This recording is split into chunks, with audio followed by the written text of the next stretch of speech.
school, so I've known him since I was about 11. Seriously. Yeah, and then like I sang with him, we sang all the way through school, and then when I was like 16, because we don't play basketball, he like it was like, okay, do you want to sing in my choir like in church on Sunday? I was like, okay, cool. Like it was all I done was sing, play basketball, so I went, enjoyed it, and like I started off just going for the singing. I was like, I get to sing every Sunday, feel good. I like got a nice introduction from the church. It's like a nice family atmosphere. And I just kept going back, and then a month later, I was like, I want to give my life to Christ.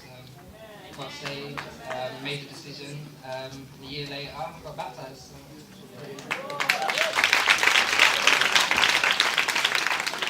Okay, Marcus, I can see that Volney has been a big influence on your life, and through New Year as well, that's helped you out. So, okay, so can you tell me what church do you attend at the moment? International Church of Firstborn Living God. Members in the building? Okay, so you attend Firstborn. Okay, so tell me, how was it for you being baptised? Was you brought up in the church when you was young, or not? Well, originally, before I was born, my family led a church, house church in the basement. My grandfather was pastor, but long before. Do you want to take this over? Yeah? Okay. Yeah, long before I was born, there's loads of family issues. My grandfather went back to Jamaica. No longer was a pastor. But my grandmother kept it up in me. It's almost like from when I was born. Like my mum only told me this year when I was my 21st birthday. She was like, my mum said, when you were born, your grandmother came and said that you were going to be a child of God. Like prayed as the first prayer she said to me when I was born. And she kept me, like I never really went to church when I was younger, because I used to make loads of noise. I used to cry all the time. I didn't like being in public.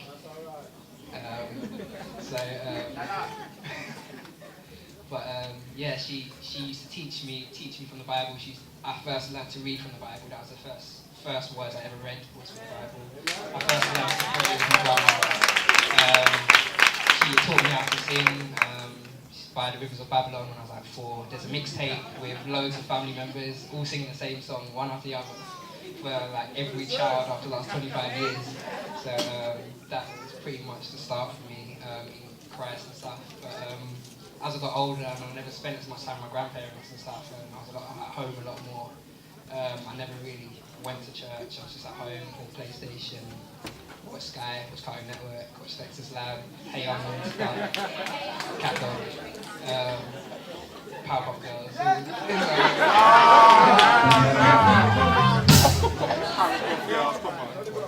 Okay, so I can see that your grandma has had a big influence on you, and thank God that she brought you to church because you're here now, and you're amongst you're with a beautiful group, an anointed group as well. So thank God that your grandma brought you to church. Is your grandma still alive?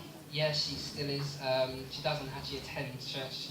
She's too weak to but she worships at home all the time. It's all she does.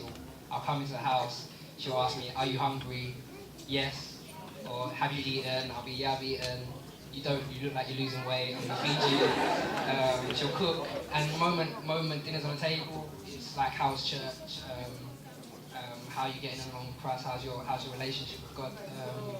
Are you still praying? Are you still fasting? Are you still seeking God? Is there any questions? When I first got saved, that was when I told her. She was overjoyed, obviously. But all she ever wanted to know was how's my relationship with Christ. And if there's any questions that I need answered for, was to ask her. Like if I couldn't pray about it, she'd pray for me. And at some of the hardest times in my life, she was the one praying for me.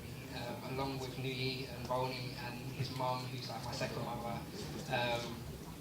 So yeah, that's what's kept me going. Okay, tell me, you and Ronnie go to the same church, correct? First one. Yeah. How is your relationship between you and Ronnie now that you go to the same church and you're in the same group together as well? How does that help you? He's like my brother. He is literally like my brother. I'm my only child. Well, I'm my only child up until like a year ago. So I've got a younger brother now who's 2 years old, should I say? But yeah, he's like my brother. But when it comes to rehearsals, he is a slave driver. Sorry, bro.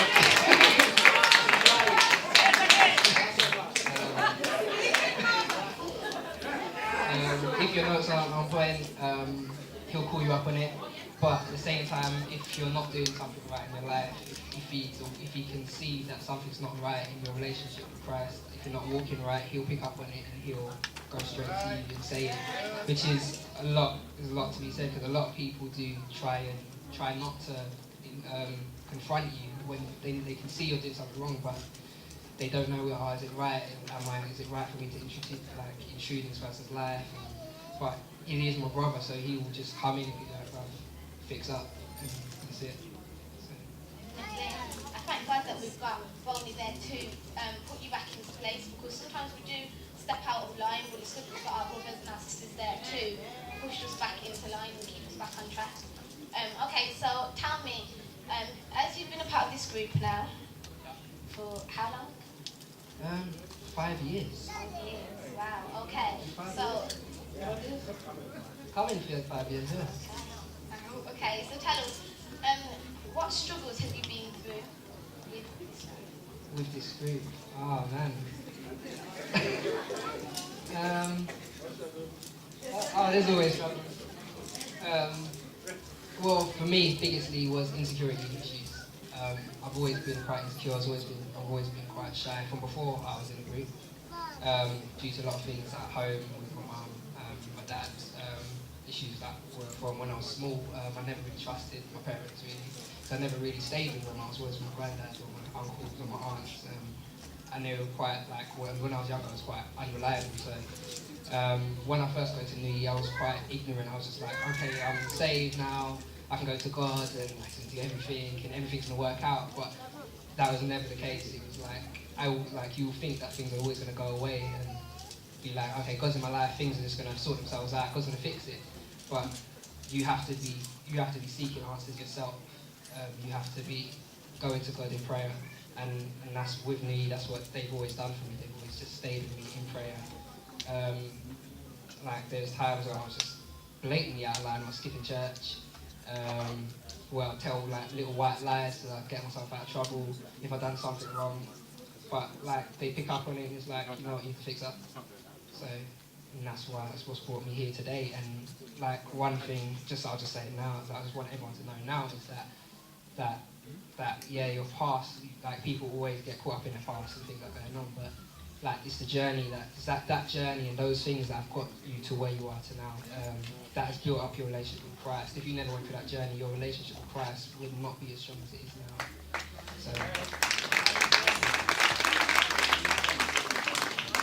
So we see that you have New Year, but without New Year, who are you? What ministry do you have besides the New Year? Outside of New Year, I sing, I play bass, I go to uni, I write, I produce a little bit, but I wouldn't say that's my ministry outside of New Year. It's just what I do. But my ministry is more talking to people, it is listening to people. I found that, especially in the last couple of years, that people will come, people just see me doing what I do. They'll, my giftings, whether I sing or if I play or whatever I do, people come to me just to talk to me afterwards and say, do you play in church yet? And then for whatever reason, they'll just tell me their whole life, whatever they're going through. And all the times, one on a train the other day, and this guy just came up to me and was you go to church, it's nice to see that you're not walking on the street, you're not doing what these other people are doing. And I was like, yeah, I go to church, I've been going for how many years? And the whole time I was talking to him, I was like, Lord, what do I say to him? Do I tell him to come to church? Do I try and minister to him? What do I do? And the whole time I was praying while he was talking to me, all God was saying was just listen to him. And he started telling me all his issues with his relationship, with his girlfriend, with his children, and the guy was 19. And he was just telling me everything that went on in his life, told me about his brother, how his father had eight, 9 children with different parents, and how he was caught up in the same situation. And all I done was listen, and it wasn't until I got to one stop before mine that God said, okay, now you can speak. And it was bruv, just go to Christ. And he just opened his eyes and I have to do that. And like told me what area he was from. He said he was from South London. I said, well, there's Rurak. Like, saw him there, Rurak. And I normally keep stuff quiet, but it's one that like when you listen to God, it's only God that will lead certain people to where they need to be. You can't save anyone with your own strength. It's only the power of God. Like, your words on earth don't mean anything unless God is moving through them. So there's no point you talking. No more point you talking and saying words and saying, oh, I'm going to pray for you, and you know that when you get home you're not going to pray for that person. Or I'm going to help you, and you're not going to see that person again. Like this guy, I didn't even get his name, and he just following me. I didn't even catch his name before I got off the train, but that I actually saw him on a Sunday was like, oh wow.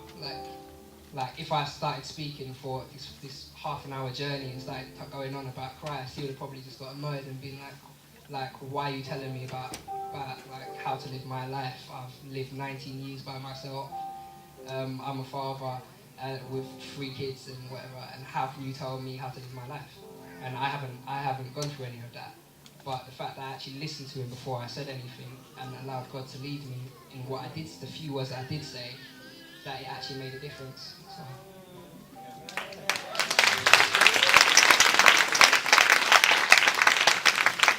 You've got the wisdom to be able to know, to listen to God when He's telling you to listen and when He's telling you to speak.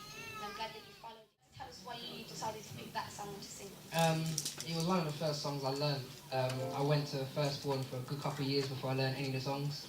I would, like I used to go Firstborn, sing, like pretend I was singing, like hum along, go to my gran and be like, I don't know a single song that they've sang today, but she was just like, you'll learn them eventually, like you'll hear them enough times, and it was the first one that actually stuck in my head till now, and yeah, it does minister to me. It just reminds me that God loves me and that I love Him for who He is. There's nothing else in it. There isn't like I love you, Lord. I love you, Lord. It's not like you've done this, you've done that. It's just I love you, Lord. And that's all it is, and that's all that really matters. Because like we say I love you because you've done this, you could have done that. Like let's say I spent 10,000 hours practicing my singing and stuff. I was like, I love you, Lord, because of my voice and I can sing. But then, like, if He took it away, would I still love Him? And I had to come to terms with that. And I pray that for it every day. Now it's just like, if you were to take everything away, like, I want to be able to love you the same way and worship you the same way and praise you the same way, because that's all that matters. Everything else is going to pass away. So. Thank you ever so much, Marcus. I would never have expected this to come out of you when you're singing up there and you're jumping out. I've never expected this to be inside of you, and I'm so thankful that I got the chance to actually speak with you. And if you'd like to come and sing your song, I love you, Lord, for this. Thanks ever so much.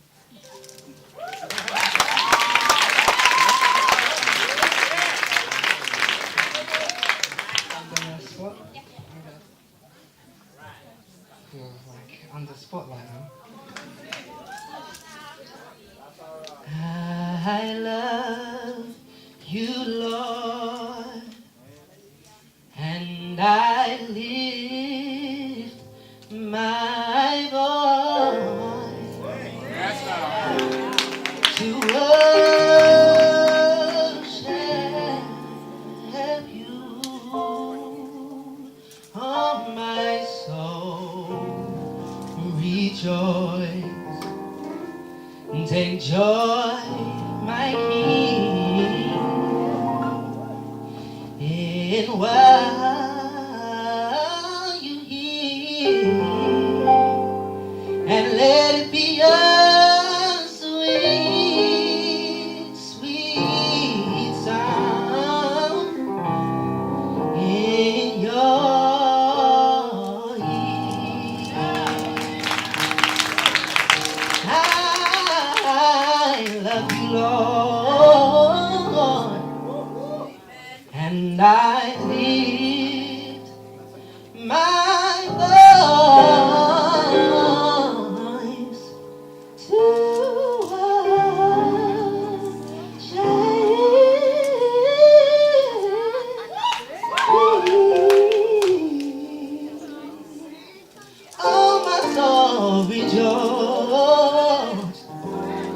enjoy my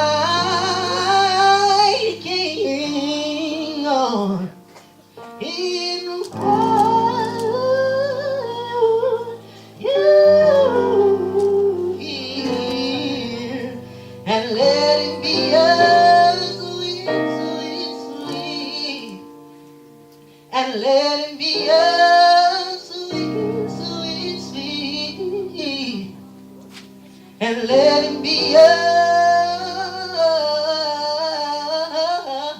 sweet. Oh Lord, let it be a sweet sound in your